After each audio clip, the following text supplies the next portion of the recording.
আজকে যদি আমরা এই নতুন বাংলাদেশে দলমত নির্বিশেষে সমস্ত ইসলামী দলগুলো ঐক্যবদ্ধভাবে রাজপথে আন্দোলন করি, তাহলে ইনশাআল্লাহ এদেশ থেকে দুর্নীতি এবং বৈষম্যহীন দূর হবে ইনশাআল্লাহ, এবং এদেশে একটি ইসলামী হুকুমত কায়েম হবে।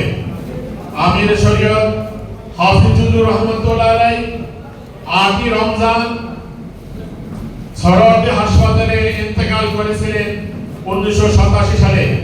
তিনি বলেছিলেন, আমি যে খেলাফত আন্দোলনের কাজ করেছি আমি নিজে থেকে করিনি, আল্লাহ পাক রব্বুল আলামিন আমাকে দিয়ে করিয়েছে। যারা দ্বীনকে ভালোবাসে এবং দ্বীনের কেন আমাকে মহব্বত করে, তারা যেন এই খেলাফত আন্দোলনের কাজ করে দেয়। কাজে আমরা আজকে শপথ নিব যে হাফিজুর রহমতুল্লাহ আলাইহির আহ্বানে সাড়া দিয়ে এই দেশে ইসলাম হুকুমত কায়েম করার জন্য আমরা খেলাফত আন্দোলনের পতাকা ধরে ঐক্যবদ্ধ হব।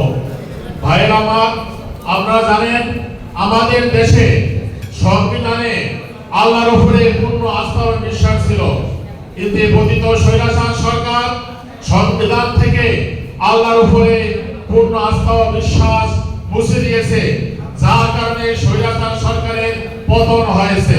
ভাইরা আমার, আমরা চাই যে সংবিধান সংশোধনী যে কমিটি আছে তারা যেন বিসমিল্লাহির রহমানির রহিম এবং আল্লাহর উপরে পূর্ণ আস্থা ও বিশ্বাস যেন সংবিধানে পূর্ণ স্থাপন করে, তাহলে ইনশাআল্লাহ এগুলোকে আমরা যদি ধারণ করে অগ্রসর হই এবং হাফিজুর আহ্বানে সাড়া দিয়ে আমরা ঐক্যবদ্ধভাবে আমাদের জান মাল কোরবান করে আমরা এই দেশে ইসলাম হুকুমত কায়েম করার জন্য চেষ্টা করি, ইনশাআল্লাহ আল্লাহ পাক রব্বুল আলামিন অবশ্যই আমাদেরকে সফল করবেন।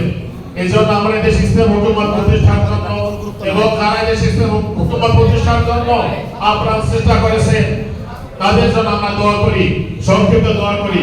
আলহামদুলিল্লাহি রাব্বিল আলামিন ওয়াসসালাতু ওয়াসসালামু আলা সাইয়্যিদিল মুরসালিন ওয়া আলা আলিহি ওয়া সাহবিহি আজমাইন। রব্বানা যালামনা আনফুসানা ওয়া ইল্লাম তাগফির লানা ওয়া তারহামনা লানাকুনান্না মিনাল খাসিরিন। রব্বানা আতিনা ফিদ দুনিয়া হাসানাহ ওয়া ফিল আখিরাতি হাসানাহ ওয়া কিনা আযাবান নার। আল্লাহুম্মা রাব্বি ইরহামহুমা কামা রাব্বায়ানি সগীরা। ইয়া আল্লাহ, আমাদের মজলিসকে আপনি কবুল ও মঞ্জুর করেন। ইয়া আল্লাহ, আমাদের নামাজ, আমাদের রোজা, আমাদের তারাবি, ইয়া আল্লাহ সকল কিছুকে আপনি কবুল ও মঞ্জুর করেন। ইয়া আল্লাহ, তামাম মাসে আমাদের জীবনের সমস্ত গুনাহ থেকে maaf করে দেন। ইয়া আল্লাহ, এই দেশের ভিতরে আপনি শান্তির ফয়সালা করেন। ইয়া আল্লাহ, এই দেশের ভিতরে সকল ভেদাভেদ ভুলে আমরা ইসলাম হুকুমত কায়েম করার জন্য ঐক্যবদ্ধ হতে পারি সেই তৌফিক দান করেন। ইয়া আল্লাহ রাব্বুল আলামিন, এই দেশের ভিতরে আপনি কোরআনের শাসন ব্যবস্থা ইসলাম হুকুমত কায়েম করেন। ইয়া আল্লাহ, আমাদের সকলকে এক হওয়ার তৌফিক দান করেন। ইয়া আল্লাহ, যারা খেলাফত প্রতিষ্ঠার জন্য এদেশে আন্দোলন করেছে, দুনিয়া থেকে চলে গিয়েছে, তাদেরকে আপনি মাগফিরাতে কুলি নসিব করেন। যত মুমিন মুসলমান দুনিয়া থেকে বিদায় নিয়েছে, সকলকে মাগফিরাতে কুলি নসিব করেন। ইয়া আল্লাহ, আমাদের নবী পাক সাল্লাল্লাহু আলাইহি ওয়াসাল্লাম আমাদের সকলের দোয়া